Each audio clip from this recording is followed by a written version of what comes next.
नमस्कार अनि स्वागत छ यहाँहरू सम्पूर्णलाई कार्यक्रम बालिका सशक्तिकरणमा। कार्यक्रम बालिका सशक्तिकरण लिएर म कार्यक्रम सञ्चालक दयाराम आचार्य तपाईँको माझमा उपस्थित भइसकेको छु। कार्यक्रम बालिका सशक्तिकरण जागृति बाल तथा युवा सरोकार नेपाल र कन्नलानको सहयोगमा तयार पारिएको हो। यो कार्यक्रम तपाईँ रेडियो कावासुती 102.6 मेगाहर्ज, मध्यबिन्दु एफएम 101 मेगाहर्ज, सामर्थ्य एफएम 92.1 मेगाहर्ज र नवलपुर एफएम 104.7 मेगाहर्जबाट सुन्दै हुनुहुन्छ।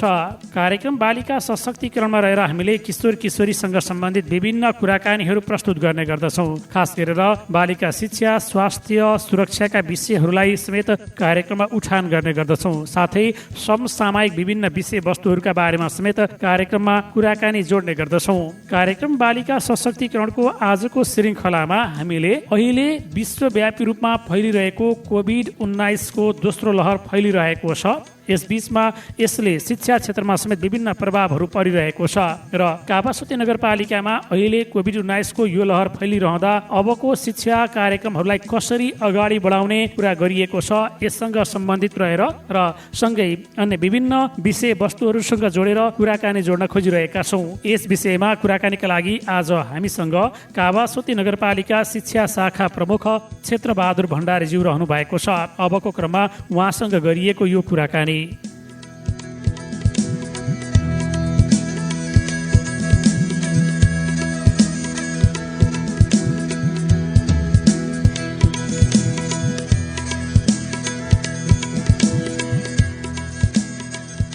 स्वागत छ यहाँलाई कार्यक्रममा। धन्यवाद छ। अब यो खास गरी अहिले फेरि कोभिडको एउटा दोस्रो लहरको रूपबाट आउँदैछ। यो बिचमा शिक्षाका गतिविधिहरूलाई अब कसरी बढाउने योजनाहरू गर्दै हुनुहुन्छ यहाँहरूले? बडा चाहिँ संवेदनशील स्थिति भएको चाहिँ छ। अहिले भर्खरै अब यो कोभिडको दोस्रो लहर भनेर भनिएको चाहिँ छ र अहिले हाम्रा चाहिँ बालबालिकाहरू पनि कोभिडको सङ्क्रमणमा परेको र विद्यालय सञ्चालन गर्न चाहिँ अप्ठ्यारो भएको धेरै ठाउँबाट चाहिँ धेरै विद्यालयहरूबाट चाहिँ रिपोर्ट आएको चाहिँ छ। अहिले भर्खरै यो शिव नमुना माविमा एकजना चाहिँ कक्षा 10मा पढ्ने विद्यार्थी कोभिड सङ्क्रमित भएको र उनीसँग चाहिँ पढ्ने सेक्सनको चाहिँ विद्यार्थीहरूलाई चाहिँ छुट्टै बस्नु लागि भन्न चाहिँ विद्यालयले चाहिँ जानकारी गराएको परिस्थिति चाहिँ छ। अन्य विद्यालयहरूबाट पनि अब धेरै विद्यार्थीहरूमा सङ्क्रमणको लक्षण देखिएको चाहिँ छ। पठन पाठन गर्न गाह्रो अवस्था चाहिँ छ भनेर धेरै ठाउँबाट जानकारी आएपछि आजै मात्र चाहिँ हामी यो विपद व्यवस्थापन नगरपालिकाको विपद व्यवस्थापन समितिको बैठक बसेर चाहिँ एउटा निर्णय गरेका चाहिँ छौँ। त्यो निर्णयमा चाहिँ अब हामीले यो वैशाखको 20 गतेबाट नगर स्तरीय कक्षा 8 को परीक्षा वार्षिक परीक्षा सञ्चालन गर्ने, त्यो सँगसँगै त्यही 20 गतेबाट नै अन्य कक्षाको पनि परीक्षा सञ्चालन गर्ने, वैशाख महिनाभरि सकेसम्म वैशाख महिनाभरि नै परीक्षा लिएर सक्ने भन्ने चाहिँ अघिल्लो बैठकमा पर्व बैठकबाट निर्णय गरेका चाहिँ थियौँ। तर अहिले चाहिँ हालसालमा धेरै सङ्कट भएको भनेको हुनाले र अब तत्काल चाहिँ नै विद्यालय पठन पाठन नरोक्दाखेरि अझै सङ्क्रमण फैलिने र अभिभावकमा विद्यार्थीहरूमा चाहिँ ठुलो क्षति हुन सक्ने त्यस्तो परिस्थिति समेत लागेको हुनाले अहिले 13 गते भोलि 13 गतेबाट 17 गतेसम्म चाहिँ विद्यालय पठन पाठन बन्द गर्ने र 20 गतेको परीक्षा चाहिँ लाई अब एउटा तयारी त्यो यो बन्द क्रममा विद्यार्थीहरूले परीक्षाको तयारी पनि गरे सुरक्षित पनि बस्ने र 20 गतेको परीक्षा चाहिँ 20 गतेबाट सुरु हुने परीक्षा नियमित रूपमा सञ्चालन गर्ने भन्ने निर्णय गरिएको चाहिँ छ। सँगसँगै यो बिचमा के हुन सक्ला कस्तो होला भनेर फेरि त्यसको समीक्षा गर्नको लागि 17 गते शुक्रबार 4 बजे चाहिँ पुनः विपद व्यवस्थापन समितिको बैठक बस्ने भनेर विपद व्यवस्थापन समितिको संयोजक नगर उपप्रमुख प्रेमशङ्कर मर्देनियाले जानकारी गराइसक्नु भएको छ। अब स्थिति चाहिँ नि अलिकति संवेदनशील भएरै यो चाहिँ कोभिड महामारीसँग चाहिँ जोगिएर चाहिँ चल्नुपर्ने अवस्था चाहिँ छ र अब विद्यालय सञ्चालनमा सुरक्षाको मापदण्ड अपनाएर चाहिँ चल्ने अवस्था चाहिँ छ। अब जस्तो यहाँले भने जस्तै अब एक हप्ताको लागि त विद्यालयको शैक्षिक क्रियाकलापहरू बन्द गर्ने कुरा रहेको छ। अब यो सँगै हामीले यही समय 1 वर्ष पहिला पनि भोगेका थियौँ। त्यति बेला पनि कोभिडको पहिलो लहरको रूपबाट आउँदा शिक्षामा विभिन्न प्रभावहरू परे, विद्यालयहरू बन्द भए, बालबालिकाको शिक्षण सिकाइहरूमा पनि प्रभाव परेको थियो। अब खास गरी त्यो प्रभाव न्यूनीकरणका लागि, खास गरी सिकाइको स्तरलाई चाहिँ घट्न नदिनका लागि चाहिँ अब के गर्न पर्ला र कस्ता योजना फेरि ल्याउनु पर्ला? अब यो सबभन्दा त अब यो विश्वव्यापी सङ्क्रमणको अवस्थामा अब गत वर्ष पनि चाहिँ बालबालिकाहरू पठन पाठन राम्रोसँग चाहिँ हुन सकेन। हामीले चाहिँ नि गत वर्ष अब यो सी परीक्षा नै चाहिँ अब सञ्चालन हुन सकेन। एउटा निरन्तर मूल्याङ्कन पद्धतिबाट चाहिँ सीको नतिजा प्रकाशन भयो। अन्य कक्षाको पनि गत वर्ष यो चाहिँ शैक्षिक सत्रमा चाहिँ राम्रोसँग पठन पाठन छ। नियमित रूपमा चाहिँ पठन पाठन चाहिँ हामीले भन्दा असोज 1 गतेबाट भने पनि मङ्सिर 1 गतेबाट चाहिँ नियमित रूपमा पठन पाठन भएको अवस्था हो। र दुर्भाग्यको साथ अब यो वर्ष यो शैक्षिक सत्रमा बालबालिकाहरूको जति पठन पाठन हुनुपर्ने हो त्यो हुन सकेन। त्यसभन्दा अगाडिको समयमा हामीले चाहिँ वैकल्पिक प्रणालीबाट शिक्षण सिकाइ गर्ने भन्दा भर्चुअल माध्यमबाट अनलाइनबाट चाहिँ पठन पाठन गर्ने भन्ने त्यो जे सम्भव हुन्थ्यो विद्यालयमा त्यसको सञ्चालन भयो। र फेस टु फेसबाट चाहिँ सञ्चालन गर्ने कुरामा मङ्सिर 1 गतेबाट चाहिँ नै सुचारू भएको हो। र हामीलाई पछाडि चाहिँ नि यो शैक्षिक सत्र 2077 को शैक्षिक सत्र चाहिँ नि जेठ मसान्तमा सकिने र चाहिँ 78 को चाहिँ नि शैक्षिक सत्र असार 1 गतेबाट सुरु गर्ने भनेर चाहिँ शिक्षा विज्ञान तथा प्रविधि मन्त्रालयले त्यो किसिमको तालिका पठाएको थियो।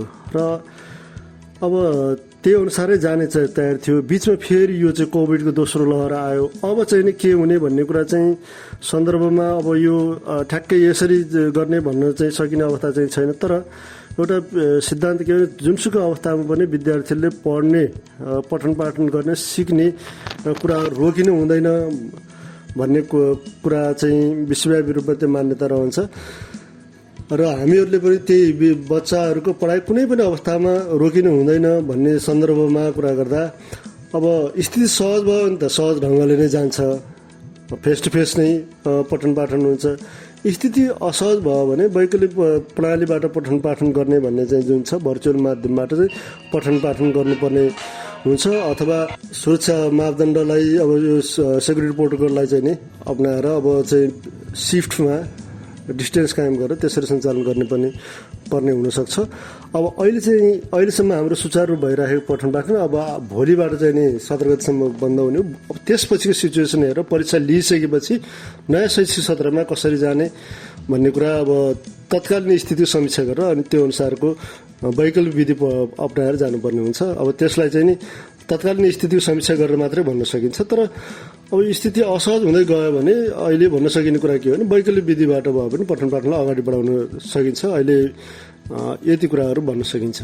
जस्तो यहाँले भन्नुभयो अब हामी त्यही परीक्षाको पनि तयारी गर्छौँ। विद्यार्थीहरू अब झन्डै कतिपयले कार्यतालिका निकालिसकेका छन् वैशाख 20 देखिको परीक्षाको पनि। अब त्यो परीक्षाको सन्दर्भमा पनि धेरै कुराहरू रहन्छन् किनकि 1 हप्ता बन्द भइसकेपछि अब परीक्षा के हुने भन्ने पनि जान सक्छ। के आकलन गर्न सकिन्छ र के भन्नुहुन्छ यहाँले?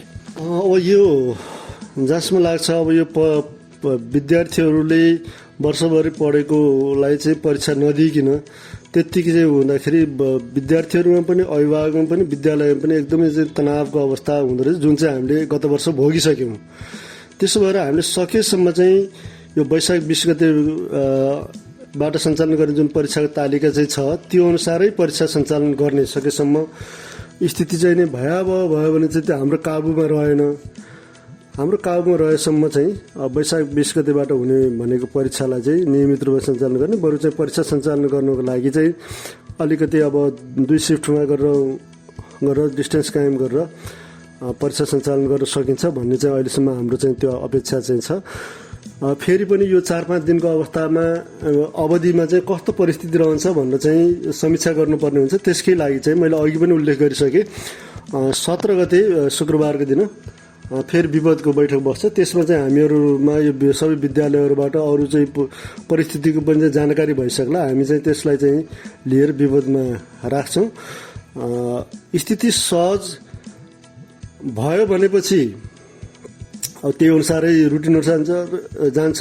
सामान्य अवस्था रहेन, विशेष अवस्था भयो भने त्यही अनुसार विपदमा चाहिँ विपद व्यवस्थापन समितिमा बैठकमा त्यसको जानकारी। तर अहिले म के भन्न चाहन्छु भने वैशाख 20 गतेबाट हुने परीक्षा चाहिँ हामीले त्यसलाई चाहिँ रोक्नु हुँदैन। त्यसो गर्दा परीक्षा रोकियो भनेपछि सबैलाई चाहिँ र तनावको स्थिति हुन्छ। सकेसम्म त्यो नगर्ने परीक्षालाई सुचारू नै गर्ने भन्ने चाहिँ हाम्रो चाहिँ जोड रहन्छ। अब यहाँले भने जस्तो परीक्षा सञ्चालनको तयारी गरिरहँदा कतिपय विद्यार्थीहरू अब यो एउटा कोभिडको त्रासले अब घरमै बसिरहँदाको स्थिति पनि रहन्छ र त्यो परीक्षालाई चाहिँ फेस गर्ने कुराहरू पनि अलिकति तनावमा लिन सक्ने पनि हुन सक्छन्। त्यो परीक्षा प्रणालीलाई अझै सहज रूपमा सरल रूपबाट चाहिँ लिने र विद्यार्थीहरूलाई त्यो एउटा धेरै ठुलो प्रेसर नपर्ने गरी सञ्चालन गर्न चाहिँ कस्ता उपायहरू अप्नाउन सकिन्छन्? अब त्यहाँ परीक्षा भनेपछि अब कक्षा 8को मात्रै नगर स्तरीय परीक्षा हुने हो। त्यसमा चाहिँ अब एउटा स्ट्यान्डर्ड हुने कुरा हो। अन्य परीक्षाहरू जस्तो नर्सरीदेखि कक्षा 10सम्मकै आर्थिक बाहेक अन्य परीक्षाहरू विद्यालयले चाहिँ निरन्तर रूपमा चाहिँ मूल्याङ्कन गरिरहेको चाहिँ छ। विद्यालयले सम्बन्धित विद्यालयले नै परीक्षा सञ्चालन गर्ने हो। उहाँहरूले चाहिँ जसरी सजिलो हुन्छ, जसरी सुरक्षित रहन्छ र जतिसम्म चाहिँ अब यो अघिल्लो शैक्षिक सत्रको विषम परिस्थितिमा जे जतिसम्म पठन पाठन गर्न सकिएको चाहिँ छ त्यसकै बाट चाहिँ नि परीक्षा लिने, निरन्तर मूल्याङ्कन पद्धतिलाई चाहिँ अवलम्बन गर्ने र सुरक्षित तरिकाले परीक्षा सञ्चालन गर्ने भन्ने कुरा हुन्छ। 8 कक्षादेखि बाहेक 8 कक्षाको नगर स्तरीय परीक्षा हुने भएको हुनाले हामीले पनि चाहिँ कक्षा 8को परीक्षालाई अब हामीले सहज परिस्थितिमा त केन्द्र कायम गर्ने, केन्द्र आदेश तोक्ने, त्यसपछि धेरै विद्यालयहरूलाई चाहिँ एक ठाउँमा राखेर एउटा केन्द्र कायम गरेर परीक्षा सञ्चालन गर्ने चाहिँ हो। तर अब स्थिति अप्ठ्यारो भयो भनेपछि सम्बन्धित विद्यालय, हरेक विद्यालयले चाहिँ नि आफ्नो आफ्नो विद्यालयमै परीक्षा सञ्चालन गर्ने स्थिति हुनसक्छ। इभन हामीले चाहिँ कसरी गर्ने भन्दा अझै त्यसलाई चाहिँ भनिसकेका चाहिँ छैनौँ। तर अब परीक्षा सञ्चालन गर्नलाई पनि अब सुरक्षाको मापदण्डलाई अपनाएर दूरी कायम गर्ने, मास्क लगाउने, सेनिटाइजर गर्ने, थर्मल गर्नु पर्यो गर्ने गरेर चाहिँ परीक्षा सञ्चालन गर्नुपर्ने हुन्छ। कक्षा 8को सन्दर्भमा चाहिँ हामीहरू अब नियमन गर्छौँ। अन्य परीक्षाको हकमा चाहिँ विद्यालयले 20 गतिबाट परीक्षा सञ्चालन गर्छन् र उहाँहरूले आफै चाहिँ तय गरेको सुरक्षा मापदण्ड र आफै तय गरेर प्रश्नपत्रहरूबाट चाहिँ सञ्चालन हुन्छ। अब यो एउटा कुरा रह्यो परीक्षाका कुराहरूमा विद्यार्थी सामेल हुनेसम्म। अब यो बीचमा खास गरी विद्यालय पनि बन्द हुन्छ परीक्षाको तयारी पूर्वको समयमा। अभिभावकहरूको भूमिका खास गरी त्यो शिक्षण सिकाइलाई चाहिँ जे अवस्थामा अगाडि बढिरहेको छ त्यसलाई निरन्तरता दिनका लागि चाहिँ अभिभावकहरूको भूमिकालाई यहाँले कसरी हेर्नुहुन्छ? अभिभावकको भूमिका त अत्यन्तै महत्त्वपूर्ण चाहिँ छ। अभिभावकको भूमिका नै महत्त्वपूर्ण हुन्छ। जस्तो अब घरमा चाहिँ आफ्नो बाबु नानीहरूको स्वास्थ्य अवस्था कस्तो चाहिँ छ, उनीहरूलाई असहज स्थिति छ कि सहज चाहिँ छ कि भन्ने कुराहरू सबभन्दा पहिला अब अभिभावकलाई थाहा हुन्छ। त्यस कारणले अब यदि आफ्नो बच्चाहरूलाई चाहिँ कुनै अप्ठ्यारो अवस्था भएको चाहिँ छ, ज्वरो आएको चाहिँ छ, यो चाहिँ शङ्कास्पद शारीरिक लक्षण देखियो भनेपछि उहाँहरूले चाहिँ नि तुरुन्तै अब स्वास्थ्य परीक्षण गर्नेतिर चाहिँ अब उहाँहरूले चाहिँ सजगता अपनाउनु पर्ने हुन्छ। सामान्य अवस्था चाहिँ छ भनेपछि उहाँहरूले चाहिँ नि अब स्थितिलाई चाहिँ सामान्य रूपमा बुझेरै अब बच्चाहरूलाई परीक्षामा सहभागी गराइदिनु पर्ने हुन्छ। तर अभिभावकले चाहिँ अब स्थिति एकदम भयावह भयो, आत्तियो भनेर त्रस्त नभइकन अलिकति संयमित भएर आफ्नो बाबु नानीहरूको चाहिँ हेरचाह गर्ने र अप्ठ्यारो चाहिँ छ बच्चालाई अप्ठ्यारो भएको अवस्थामा चाहिँ उनीहरूको उपचारको लागि चाहिँ नि अब सावधानी अपनाउने, उपचारको लागि चाहिँ प्रक्रिया अगाडि बढाउने कुरा भयो। सामान्य भएसम्म चाहिँ उनीहरूलाई चाहिँ राम्रोसँग चाहिँ परीक्षामा सहभागी गराउने र बच्चाको मनोबललाई उच्च राख्नको लागि कोसिस गर्ने कुरा रहन्छ। अभिभावकको भूमिका धेरै महत्त्वपूर्ण रहन्छ। अब यो एउटा अभिभावक र स्थानीय तहले वा यो काउसती नगरपालिकाले गर्ने कुराहरू चाहिँ के रहन्छन्? काउसती नगरपालिकाले त अब हाम्रो काउसती नगरपालिका अन्तर्गतका सबै चाहिँ सामुदायिक संस्थागत विद्यालयहरूको परीक्षा सञ्चालन गर्नलाई हामी उहाँहरूलाई चाहिँ सहयोग गर्ने, समन्वय गर्ने कुराहरू रहन्छ। र अप्ठ्यारो पर्यो भनेपछि स्थानीय सरकारले के सहयोग गर्नुपर्ने सम्भव हुन्छ, के गर्नुपर्ने हुन्छ त्यसको लागि चाहिँ नि अब नगर कार्यपालिकासँग नगरको विपद व्यवस्थापन समिति शिक्षा शाखाले समन्वय गरेर चाहिँ अगाडि जान्छ, स्थिति अवगत गराउँछ र जे गर्नु सक्छ त्यसमा ध्यान आकर्षण गराउँछ। अब म थोरै अलिकति अर्को प्रसङ्ग पनि जोड्न चाहेँ। खास गरी हाम्रो शिक्षाको प्रणाली अगाडि बढिरहँदा काउसती नगरपालिकामा मैले थोरै किशोरीको प्रसङ्ग पनि जोड्न थालेँ। किशोरी मैत्री शिक्षाका लागि चाहिँ हाम्रा पूर्वाधारहरू र हाम्रा विद्यालयहरूमा कस्ता योजना र के कामहरू अगाडि बढिरहेका छन् वा भावी दिनका योजना कस्ता रहेका छन्?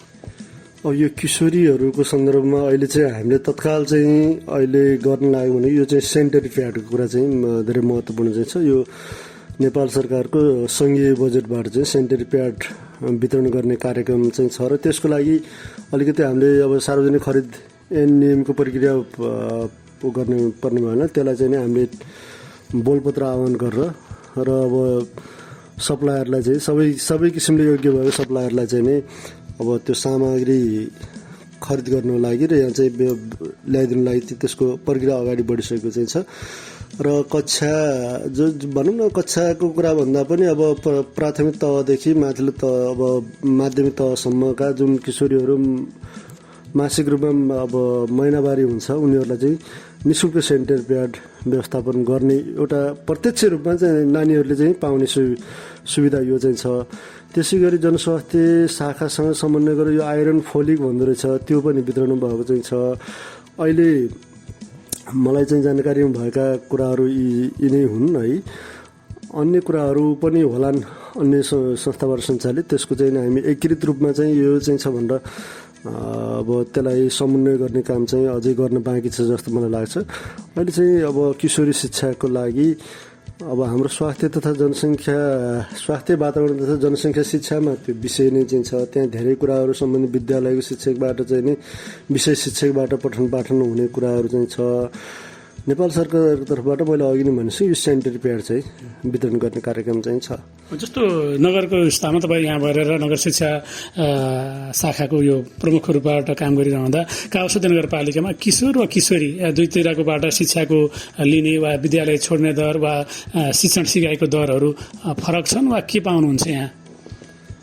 अहिले हामीले यो विद्यालय छाड्ने दर अनि चाहिँ भर्ना हुने दर टिक्ने दर त्यसको चाहिँ नि अब लेटेस्ट तथ्याङ्क चाहिँ बनाएको चाहिँ छैनौँ। यो चाहिँ फ्ल्यास सेकेन्डको अब त्यहाँ चाहिँ एनालाइसिस हुँदै चाहिँ छ, त्यो आएपछि होला। तर पनि इन जेनरलमा हेर्दाखेरि अब यो किशोर किशोरी भइसकेपछि अब अलिकति पठन पाठन छोड्ने दर चाहिँ बढी चाहिँ छ।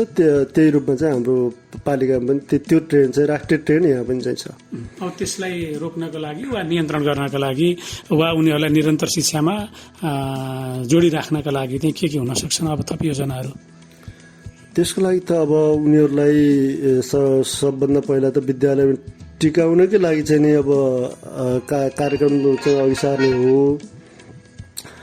अब त्यसको लागि अब हामी चाहिँ शिक्षा शाखाको मात्र नभएर समग्र चाहिँ नि नगर कार्यपालिकाकै र निर्वाचित जनप्रतिनिधि प्रत्येक वडा तहदेखि प्रत्येक विद्यालय तहदेखि विद्यालय र अब समुदायमा पनि चाहिँ अब समुदायमा चाहिँ अब सिबिओ समुदायमा आधारित धेरै सरकारी गैर सरकारी संस्थाहरू चाहिँ छन्, गैसहरू पनि चाहिँ छन्। उनीहरू मार्फत आमा समूह मार्फत आफ्नो समुदायमा चाहिँ किशोर किशोरीहरू पठन पाठनमा कस्तो अवस्था छ, विद्यालय जाने ट्रेन कस्तो चाहिँ छ, त्यो कुरा हामीले चाहिँ उनीहरू मार्फत चाहिँ जानकारी लिने र सचेत गराउन सक्छौँ। त्यस्तै गरी यो नगर स्तरीय बाल सञ्जाल, वडा बाल सञ्जाल, नगर स्तरीय बाल सञ्जाल चाहिँ छ। उनीहरू चाहिँ अहिले अब एउटा समितिमा पनि चाहिँ छन्। बेला बेलामा उनीहरूको यी बालबालिकाहरूसँग सम्बन्धित इस्युहरू समस्याहरू उनीहरूले चाहिँ जानकारी गराउने गरेका चाहिँ छन् र त्यो बाल सञ्जाललाई हामी पटक मिटिङ पनि गर्ने गर्छौँ। र कुनै किशोर किशोरीहरू कुलतमा फसेको चाहिँ छ अथवा चाहिँ अब छिटै उमेर नपुग्दा विवाह गरेको चाहिँ छ, त्यस्तो अवस्थामा उनीहरूलाई चाहिँ काउन्सिलिङ गर्ने, सही बाटोमा ल्याउने, त्यो कुरा चाहिँ नगर बाल सञ्जाल, वडा बाल सञ्जाललाई चाहिँ परिचालन गर्ने र उनीहरू मार्फत काम गराउने पनि गरिएको चाहिँ छ। एउटा कुरा हाम्रो यो काउसती नगरपालिकालाई यो बाल मैत्री नगरपालिका घोषणा गर्ने भन्दा हामीले धेरै पहिलादेखि नै काम गर्न थालेका हौँ। अघिल्लो वर्ष नै बाल मैत्री नगरपालिका घोषणा गर्ने लक्ष्य थियो, तर यही चाहिँ यो अब कोभिडको कारणले गर्दाखेरि हामीले चाहिँ त्यसलाई घोषणा गर्न चाहिँ भ्याएको चाहिँ छैन। अब यसको चाहिँ बाल मैत्री नगरपालिका घोषणा गर्नको लागि भनेर चाहिँ तथ्याङ्क सङ्कलन गर्ने र त्यसलाई विश्लेषण गर्ने अन्तिम चरणमा पुगेको चाहिँ छ। र त्यो चाहिँ आइसकेपछि हामीलाई चाहिँ अहिले यहाँले भन्नुभयो नि कक्षा छाड्ने कस्तो चाहिँ छ, दोहोऱ्याउने कस्तो चाहिँ छ, कुन अवस्था कस्तो छ भन्ने कुरा त्यसबाट आउँछ कि। र त्यसको क्लियर तथ्याङ्क आइसकेपछि अनि बल्ल चाहिँ नि किशोर किशोरीको लागि पनि यो कार्यक्रम गर्न सकिँदैछ भनेर हामीले चाहिँ नि किशोर किशोरी लक्षित कार्यक्रम पनि त्यो बालमैत्री नगरपालिका घोषणाको कार्यक्रमलाई टुङ्ग्याएपछि त्यहाँबाट चाहिँ त्यसले एउटा सिनारियो दिन्छ, त्यसको आधारमा हामी कार्यक्रम लिएर अगाडि जान सक्छौँ। हुन्छ, यो अन्त्यमा यो कार्यक्रम सुनिरहनु हुने सम्पूर्ण श्रोताहरूलाई के भन्न चाहनुहुन्छ? सुनिरहनुभयो श्रोता सबैलाई, अभिभावकज्यूहरू, विद्यार्थीहरू, शिक्षक साथीहरू र शिक्षासँग सरोकार राख्ने सबै व्यक्तित्वहरूलाई म के भन्न चाहन्छु भने अहिले चाहिँ हामी यो विषम परिस्थितिको कारणले गर्दा चाहिँ अहिले भोलिबाट चाहिँ 17 गतेसम्म विद्यालयको पठन पाठनलाई स्थगित गर्ने, परीक्षा तयारी गर्ने भनेको चाहिँ छौँ। 20 गतेबाट हुने परीक्षालाई चाहिँ सम्पन्न गर्नलाई हामी सबैले सहयोग गरौँ। परीक्षा सम्पन्न गरिसकेपछि अनि चाहिँ नयाँ शैक्षिक सत्रको अवस्थामा हामी राम्रोसँग जान सक्छौँ। त्यसको लागि सहयोग पुर्याइदिनु र स्थिति जे अवस्था आउँछ त्यसको चाहिँ सम्बन्धित निकायमा छिटोभन्दा छिटो जानकारी गराइदिनुको लागि म अनुरोध गर्न चाहन्छु। हुन्छ, यो महत्त्वपूर्ण कुराकानीको लागि यहाँलाई धेरै धेरै धन्यवाद। यहाँलाई पनि अहिले यो समसामयिक र एउटा ज्वलन्त समस्यासँग सम्बन्धित केन्द्रित रहेर नगरपालिका काउसद नगरपालिका शिक्षा शाखाका भनाइहरू राख्ने चाहिँ जुन अवसर दिनुभयो यसको लागि यहाँलाई हार्दिक धन्यवाद दिन चाहन्छु। हस्, धन्यवाद।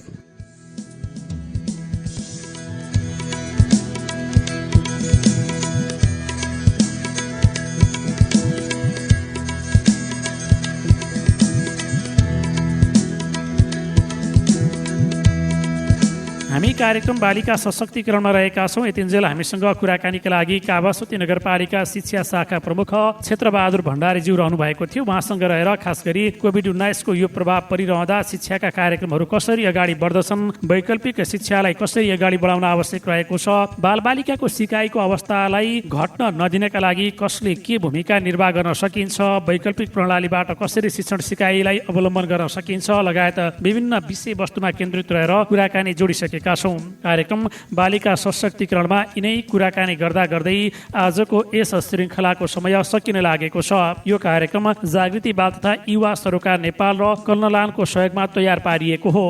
हामीले यस कार्यक्रममा रहेर यस्तै विभिन्न विषयवस्तुहरूलाई जोड्ने गर्दछौँ। आज पनि यिनै विभिन्न कुराकानीहरू तपाईँका माझमा प्रस्तुत गरिसकेका छौँ। यिनै कुराकानीहरू र जानकारीसँगै आजको यस कार्यक्रमको समय सकिएको छ।